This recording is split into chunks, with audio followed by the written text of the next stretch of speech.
प्रिय विद्यार्थिनः नमो नमः। भवतां सर्वेषां पुनः स्वागतम हार्दिकम अभिनंदनम च। गत कक्षा में हमने नवम पाठः सूक्तयः सुष्ठु उक्तिः सुंदर वचन श्रेष्ठ कथन नामक पाठ का अध्ययन किया।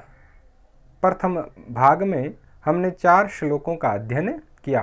आइए अब हम इस द्वितीय भाग में शेष पद्यांशों का अध्ययन करते हैं। यत् प्रोक्तं येन केनापि तस्य तत्त्वार्थ निर्णय कर्तुं शक्यो भवेद्येन स विवेक इति रीतः। यत् प्रोक्तं येन केन अपि तस्य तत्त्व अर्थ निर्णयः कर्तुं शक्यः भवेद् येन सः विवेकः इति ईरितः। आइए अब हम इसका अन्वय और साथ ही अर्थ जानते हैं। प्यारे बच्चों, इसमें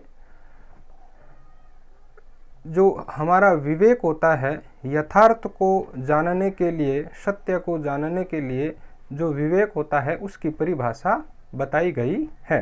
तो आइए देखते हैं।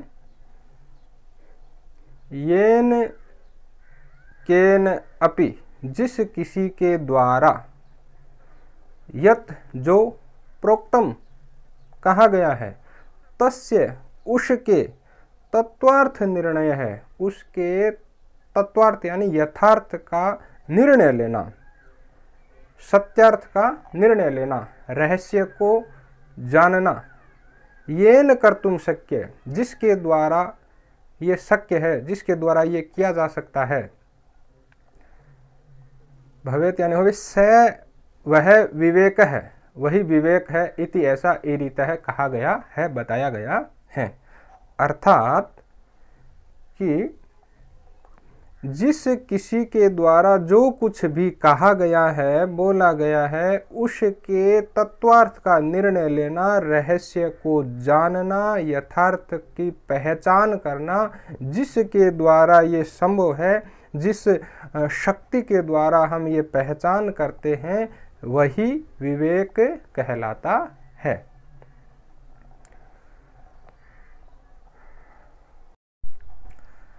अर्थात इसमें विवेक की परिभाषा बताते हुए कहा गया है कि हम जिस किसी शक्ति के द्वारा कही गई बात के रहस्य को पहचानते हैं, यथार्थ का निर्णय लेते हैं, वही विवेक कहलाता है। आइए अब हम इसके संस्कृत भावार्थ को देखते हैं। विवेकः इति अनेन कः अभिप्रायः। अस्मिन् संदर्भे कथ्यते यः अपि उक्तानां विभिन्न कथनानां अर्थं विश्लेषणं वा यस्याः शक्त्याः सहायेन सम्यक् रूपेण स्पष्टीकर्तुं समर्थः भवति, सा एव शक्ति विवेकः कथ्यते।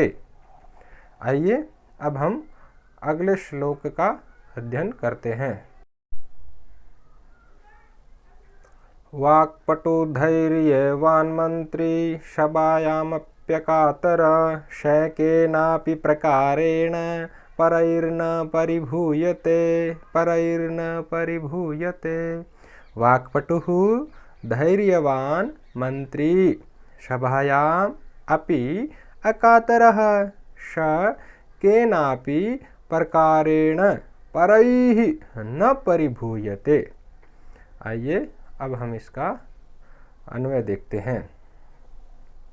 यह जो, अर्थात जो मनुष्य, जो मानव, मंत्री का अर्थ होता है यह मंत्रणाम करोति, जो मंत्रणा करता है, जो मंथन करता है, विचार करता है, चिंतन करता है, ऐसा मनुष्य। और कैसा? वाक्पटु, जो वाक्पटु हो, बोलने में चतुर हो, किसी बात को कहने में, अपनी बात रखने में चालाक हो, माहिर हो, अच्छा वक्ता हो, और धैर्यवान, जो धीरज धरने वाला हो, धैर्य रखने वाला हो, धैर्यशाली हो। सभायाम अपि एकातर है, किसी सभा में एकातर हो यानी कायर नहीं हो, निडर हो, निर्भीक हो, किसी भी प्रकार से डरने वाला न हो। स वह परैहि अन्यों के द्वारा अर्थात शत्रुओं के द्वारा, केन अपि प्रकारेण किसी भी प्रकार से, न परिभूयते कभी भी वो पराजित नहीं होता, कभी भी वो अपमानित नहीं होता, कभी भी तिरस्कृत नहीं होता। और इसको हम इस प्रकार भी जान सकते हैं कि जो मंत्री वाक्पटु हो, बोलने में चतुर हो, धैर्यवान हो, सभा में निर्भीक हो अर्थात डरने वाला नहीं हो, वह परैहि अन्यों के द्वारा, शत्रुओं के द्वारा किसी भी प्रकार से हराया नहीं जा सकता, पराजित उसे नहीं किया जा सकता, तिरस्कृत नहीं किया जा सकता। आइए अब हम इसका संस्कृत भावार्थ देखते हैं। यह विषयस्य मंथनं करोति, भाषा प्रयोगे दक्षः भवति, सर्वदा धैर्यं धारयति, सभायां कदापि हतोत्साह न भवति, स देशितार्थं सदैव निर्भयरूपेण निर्णयान् स्वीकरोति, अन्येषां जनानां प्रभावे अथवा अन्येषां जनानां द्वारा पराजितः न भवति। आइए अब हम अगले श्लोक का अध्ययन करते हैं। यह इच्छत्यात्मा न श्रेय प्रभूतानि सुखानि च, न कुर्यादहितं कर्म स परेभ्य कदापि च। यह इच्छति आत्मनः श्रेयः प्रभूतानि सुखानि च, न कुर्यात् अहितं कर्म स परेभ्य कदापि च। यह जो मनुष्य, जो व्यक्ति, जो मानव आत्मनः स्वयं का, अपना, श्रेयः भला, हित, और प्रभूतानि च सुखानि और पर्याप्त सुख इच्छति चाहता है, जो मनुष्य अपना स्वयं का भला और पर्याप्त अत्यधिक सुख चाहता है, स वह परेभ्य अन्यों के लिए अहितम कर्म कदापि न कुर्यात्, अहित कर्म, अकल्याणकारी कार्य कभी भी न करें। जो मनुष्य, जो मानव अपने लिए भला चाहता है और पर्याप्त सुख पूर्वक जीना चाहता है, वो दूसरों के लिए अहित कर्म, गलत कार्य, उनका बुरा करना आदि इस प्रकार के कर्म कभी भी न करें।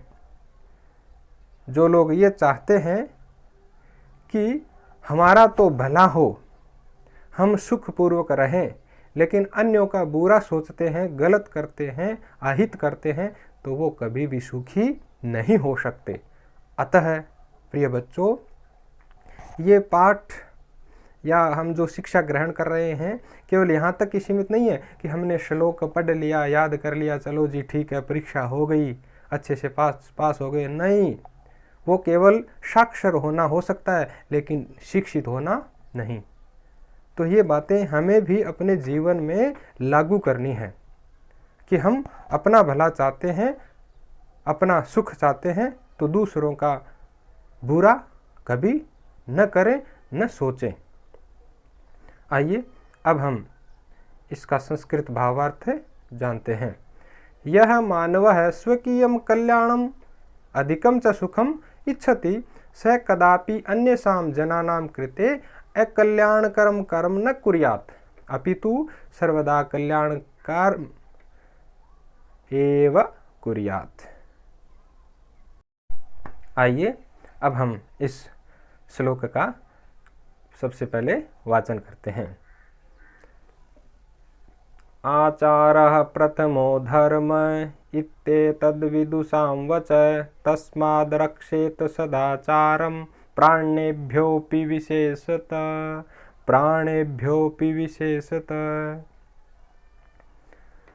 आचारः प्रथमः धर्मः इति एतत् विदुषां वचः तस्मात् रक्षेत सदाचारं प्राणेभ्य अपि विशेषतः।